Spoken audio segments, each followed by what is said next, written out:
Bruno Lesteven, je suis tisserand à bras depuis 1998 et j'ai repris l'atelier familial qui existe depuis 1977. Et j'ai été pendant 9 ans agriculteur, petit paysan en bio, une ferme conservatoire d'animaux de race locale, ancienne et en voie de disparition. Et après, j'ai été amené à arrêter la ferme pour des raisons familiales et j'ai repris l'atelier de tissage qui était en sommeil. Et Benjamin Barret, tisserand artisanal à bras aussi depuis peu, et membre de la collégiale de l'association Tisserand des Tisserands de France. Alors moi j'ai un parcours qui est assez éclectique et qui est à peu près sans lien avec l'artisanat à l'origine, puisque j'étais dans la recherche universitaire à Paris, à l'école pratique des hautes études, pendant 7 ans. Ensuite, j'ai travaillé dans l'administration universitaire à Strasbourg, suite à quoi j'ai passé 6 ans en Moselle dans une communauté religieuse, et je me suis formé au tissage artisanal auprès de Sylvie Boyer dans le sud-ouest, dans l'Agenais en 2022. Le début de ma vocation, entre guillemets. J'ai vu un métier à tisser démonté dans l'appartement d'une amie à moi qui m'a invité à monter cet objet dont j'ignorais même l'existence, et j'ai été absolument fasciné par cette chose-là. Si bien que quelques mois plus tard, je cherchais un lieu de stage où pouvoir apprendre à utiliser l'objet, et il s'est trouvé que ce lieu était la pièce où on se trouve actuellement. Ça m'est toujours resté à l'esprit et c'est 10 ans plus tard que j'ai commencé cette formation de 300 heures auprès de Sylvie Boyer donc, et que j'ai emménagé dans la foulée ici pour m'associer à Bruno au service du tissage artisanal. Nous sommes dans le moulin de Guéveneux à Paillac et ici c'est le lieu des stages, pour l'instant stage d'initiation. Sur ces métiers à pédale. C'est des stages où on fait de la théorie et de la pratique, et des fois il faut commencer par la pratique pour comprendre la théorie. Et les stages actuels, c'est des stages de 5 jours pour les débutants. On a des projets de faire des stages autres par la suite avec la maison du tissage à bras. J'ai fait régulièrement des stages de perfectionnement, de professionnalisation aussi.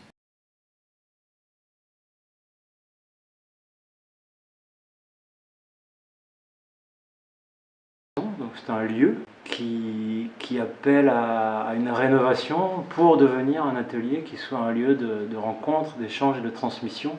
Donc on tisse des fils, on tisse des liens. Tout ça pourrait se passer déjà sur un lieu que Bruno donc mettra à disposition, puisqu'on a un petit patrimoine bâti.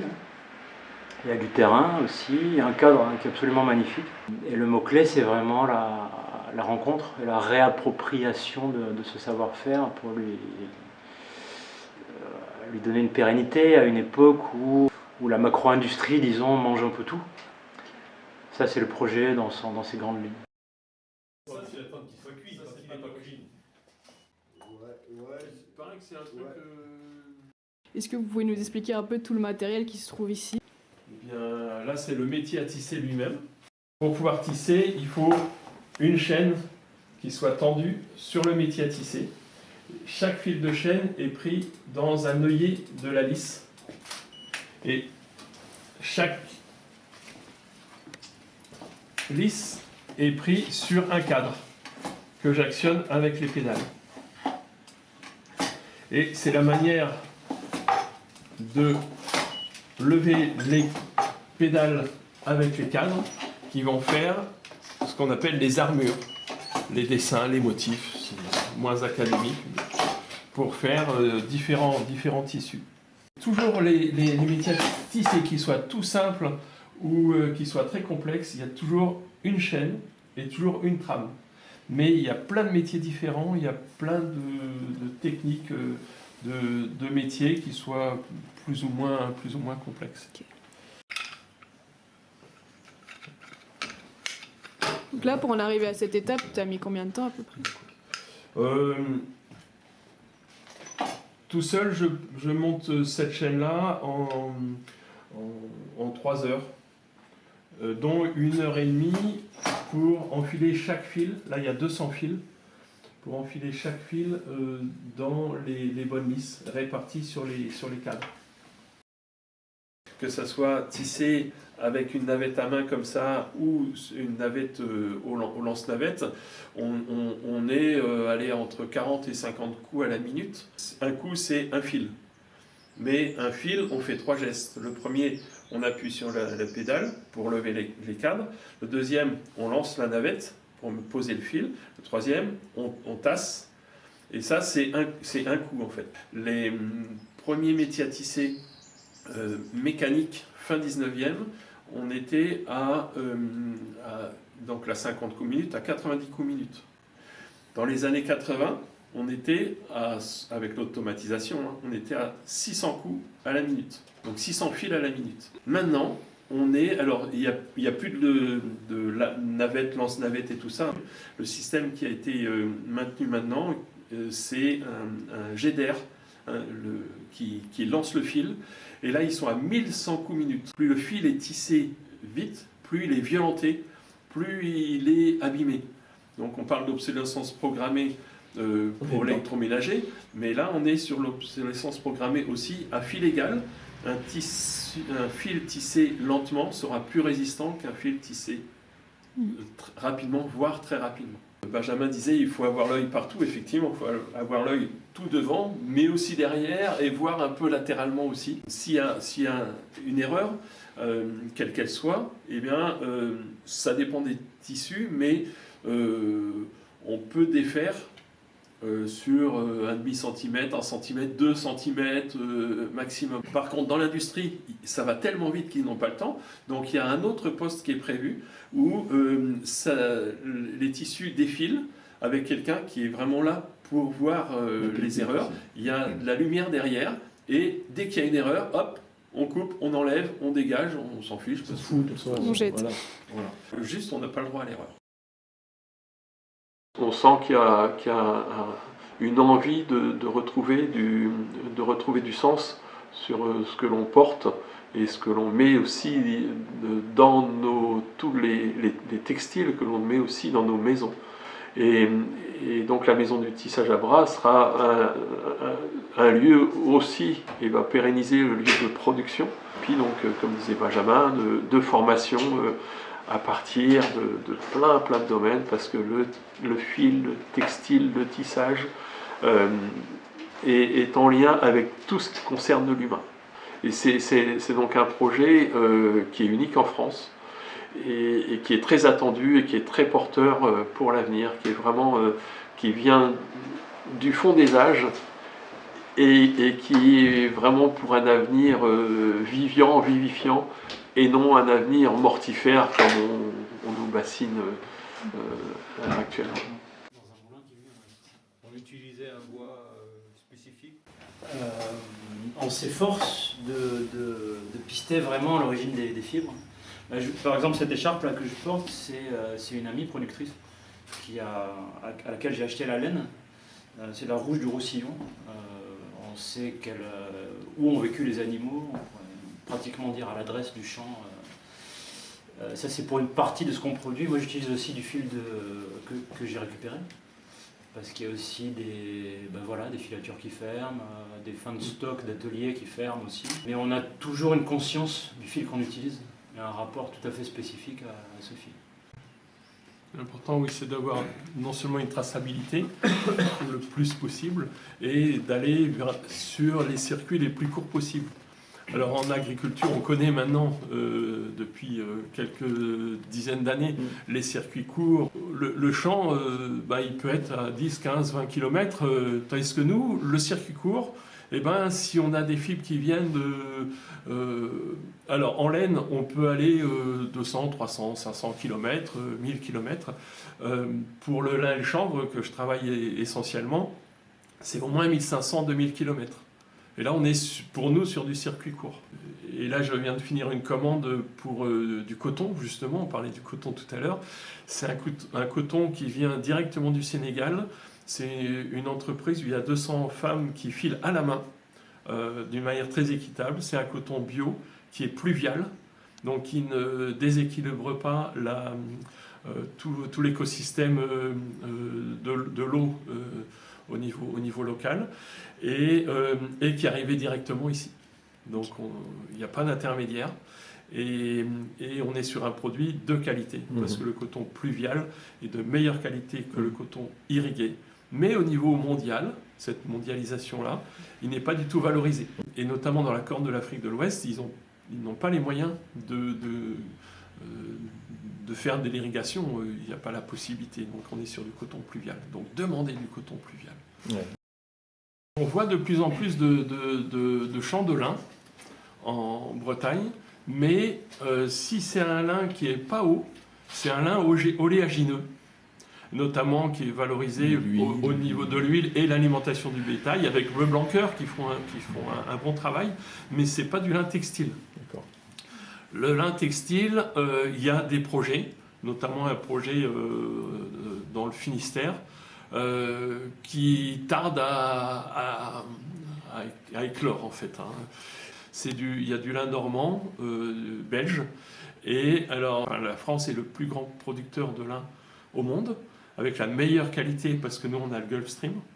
Il y a 80% du lin français qui part en gros roundballeur en Chine pour se faire filer, teindre, tisser, coudre, et revient ici à un prix défiant toute concurrence, avec le fameux dumping social, avec une qualité de lin français. Moi j'ai rencontré un certain nombre de liniculteurs normands qui disaient moi je continue à faire du lin parce que c'est de tradition familiale, mais je m'en sors pas avec le lin. Je fais d'autres cultures pour pouvoir subsister. Alors depuis la décennie 2010, il y a une demi-douzaine de filatures de lin qui se réinstallent en France, sur le territoire national, pour justement réinverser ce mouvement de production et valoriser le lin français sur place. Et notamment 1083, qui est une superbe, vraiment Thomas Huriez est magnifique et précurseur dans ce domaine-là.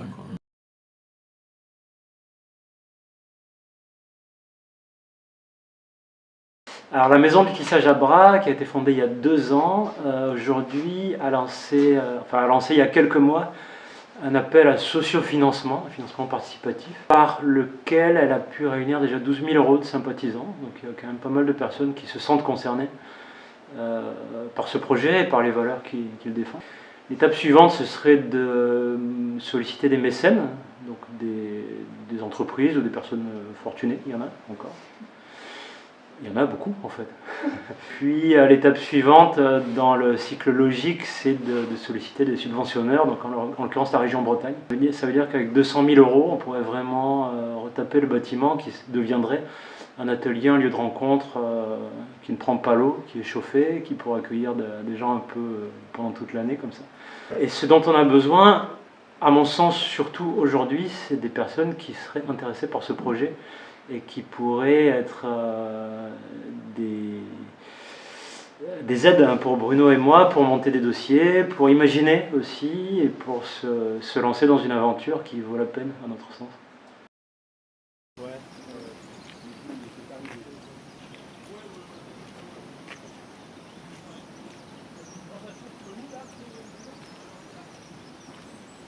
Alors là, nous sommes dans le petit coin boutique provisoire. Là, il y a des échantillons des tissus que je fais sur le grand métier qui est en photo là, que vous verrez tout à l'heure. Là, c'est pur chanvre. chanvre et soie, chanvre et ramie, chanvre et coton bio équitable pluvial, chanvre et laine. Et là, c'est une collection de chanvre et laine de Bretagne fait avec la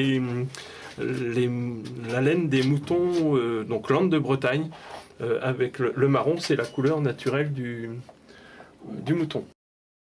Les gens choisissent les tissus qu'ils souhaitent, éventuellement aussi les couleurs quand il y a la possibilité. Ensuite, on co-crée le tissu ensemble, parce que les gens arrivent avec des idées. Et puis ensuite, avec la couturière qui est aussi modéliste, elle crée sur mesure. Donc ça fait vraiment des vêtements qui sont uniques et qui correspondent vraiment à la personnalité de la personne qui l'a commandé. Et par exemple, une pièce comme ça, elle vaut combien? La louche, alors ça dépend de plein de choses, mais on est entre 500 et 600 euros. La personne qui a commandé une veste comme ça, un manteau comme ça, a choisi le tissu vraiment en fonction de sa personnalité, a choisi la forme et donc et aussi a été tissé, donc comme on disait tout à l'heure, lentement, avec respect et amour. Et donc au lieu d'avoir le sang et les larmes de nos esclaves textiles du Sud, et notamment il y a plus de 80% de nos esclaves du Sud en textile qui sont des femmes.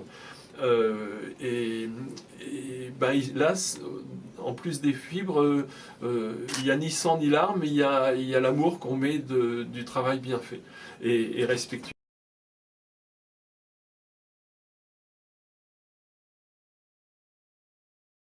Déjà, pour découvrir un peu le métier, il y a quand même beaucoup de stages courts qui vont de 2, 3 jours à 5 jours. Parfois de manière répétée, qu'on peut répartir dans l'année. Ensuite, vous avez des formations un peu plus longues, donc il y a surtout 3 formatrices en France, une à Chinon qui s'appelle Betty Briand, une en Bretagne qui s'appelle Marie-Pierre Puy-Barret et une à Penn d'Agenais qui s'appelle Sylvie Boyer. Ensuite, vous avez des formations notamment à Bruxelles de designer textile. Designer textile, c'est surtout apprendre la technique, la manière de croiser les fils, de créer des armures à destination de l'industrie. On rencontre aussi des créateurs, des tisserands d'art qui font vraiment des œuvres d'art textiles, qui sont passés par des formations de designers textiles, parce que ça leur donne des armes conceptuelles pour vraiment concevoir une grande variété de textures, de contextures, et de formes aussi, de volumes. Des très vieux matériaux et on nous sert des vieilles techniques. Pour de la soie, peut-être au Népal, une filature de soie utile. Mon atelier, ça correspond aux cartes du volume du bâtiment. Okay. Et à terme, il devrait être utilisé, il sera utilisé pour l'ensemble des activités de la maison du tissage à Bras. Donc là, moi, je vais quitter ma yourte qui est juste à côté, qui va devenir un atelier de tissage aussi pour des stages. Et on parlait d'analogie et de vécu et de tissage de liens aussi. Cette année, moi j'ai prévu d'animer des ateliers que j'appellerai les ateliers textus. Textus signifiant tisser et texte. Donc ça sera co-animé avec des amies écrivaines. On sait qu'une ligne, une ligne écrite, ça vient du fil de lin.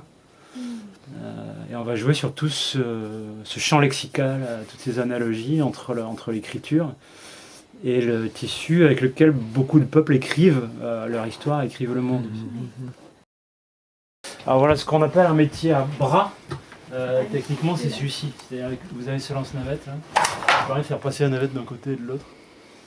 Et donc d'aller un peu plus vite. Celui-ci appartenait à un monsieur qui s'appelait Henri Lazenec, qui est décédé il y a quelques semaines. Le métier appartenait à son épouse, qui elle était décédée 30 années plus tôt. Et quand je l'ai récupéré, il nous a confié ce métier, il nous l'a prêté.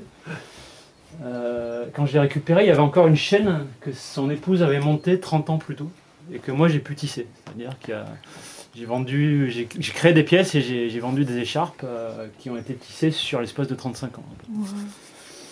Je parlais de techniques combinées. Voilà, là, j'ai une amie colombienne qui m'a demandé si je pouvais lui faire des bandeaux qui soient à la fois d'ici et qui rappelleraient un petit peu sa culture aussi. Donc là, j'ai prolongé la trame pour faire des mèches qui vont devenir des tresses avec lesquelles on pourra attacher le bandeau autour de la tête. Alors là, ce que ne font pas habituellement les tisserands, c'est laisser une longueur de fil à droite et à gauche, comme je fais là. Parce que là, ce sera pour faire des tresses après. Je commence par faire ce qu'on appelle une toile, c'est-à-dire un fil sur deux, pair et impair, qui sont enlevés alternativement. Je pose à la bonne distance. Et ensuite, on peut changer de canette.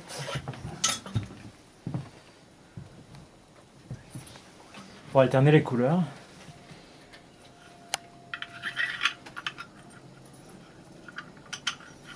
C'est un fil très très fin.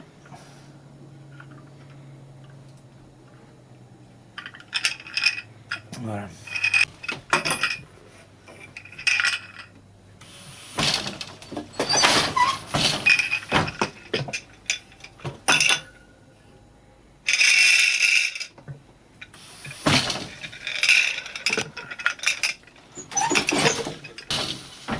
Là, on voit se dessiner un peu déjà ce qui va devenir un motif. Je peux vous montrer. À partir d'un même enfilage, on appelle ça d'une même manière de rentrer tel fil dans tel cadre, on peut faire toute une série de choses très différentes. 1, 5, 5 à 10, 2, 5, 1, 2, 2, 6, 5 à 10, 1, 6, 1, 2, 1, 7, 5 à 10, 2, 7, 1, 2, 2, 8, etc. La séquence que je viens de décrire, ça correspond à peu près à 1 cm là, que j'ai tissé. Ok. Voilà, ma partition est là.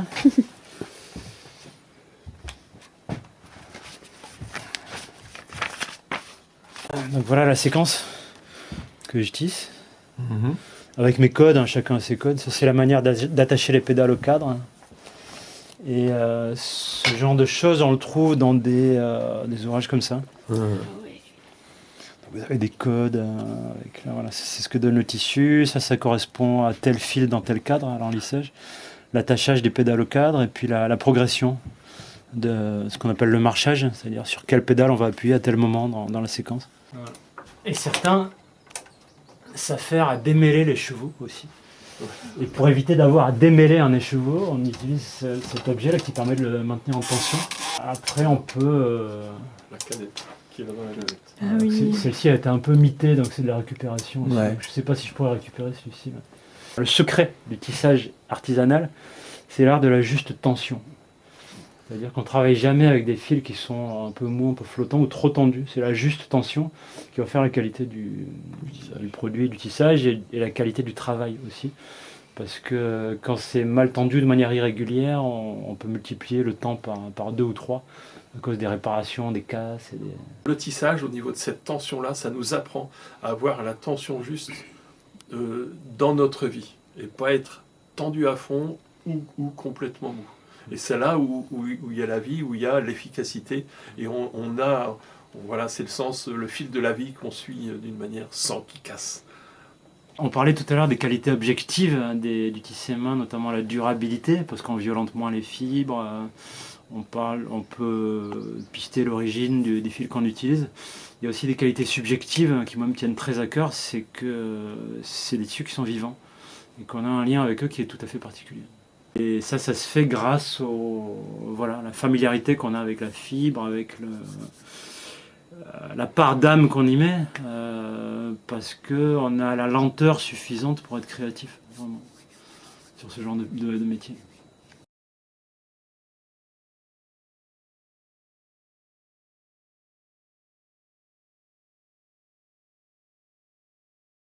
Le syndicat professionnel des tisserands de Bretagne a été créé en 1978, dans la période de grande mode du tissage. Dans les années 80, il y avait 80 adhérents, rien qu'en Bretagne, de tisserands professionnels. Il est tombé en sommeil pour différentes raisons au début des années 90, et on a été 4 tisserands à le réactiver en 2002. parce qu'on pensait que l'union fait la force et être tout seul dans son atelier, on pouvait crever tout simplement dans l'ignorance. Voilà. Et donc il y a un collectif qui a repris, dont Benjamin fait partie. De la collégiale, on dit collégiale, oui aussi. C'est une collégiale aussi. Et il fait aussi partie de la collégiale de Tisserand et Tisserand de France, association nationale. Ça apporte de mutualiser par exemple des instruments de visibilité comme un site internet qui va bientôt voir le jour. Là. Ça apporte aussi beaucoup de joie de se retrouver, de partager nos galères, parce qu'on a beau se dire intellectuellement qu'il y en a d'autres qui rencontrent les mêmes problèmes que nous, mais quand on se rencontre une fois par an, on envisage plus les solutions que les problèmes dans ces cas-là. C'est un plaisir de tisser ensemble aussi, on fait ça. C'est un plaisir de voir un tisserand, une tisserande, parce que surtout des tisserandes qui s'installent et puis de l'accueillir. Il y a des jeunes qui arrivent et puis il y a des anciens qui sont là. Le bénéfice va dans les deux sens, vraiment. C'est-à-dire une réflexion, une intelligence des réseaux sociaux d'une personne qui a 30 ans aujourd'hui et qui s'installe, c'est pas la même que celle d'une tisserande qui tissait dans les années 70. Comment imaginer la continuité du tissage artisanal? C'est comme ça. Pas forcément en étant très nombreux, mais en étant ensemble. Les tisserands, quand ils se regroupent, c'est ce que disait Benjamin, c'est joyeux. On est joyeux de se rencontrer à 2, à 3, à 10, à 80. Et ça, le monde a besoin de ça actuellement.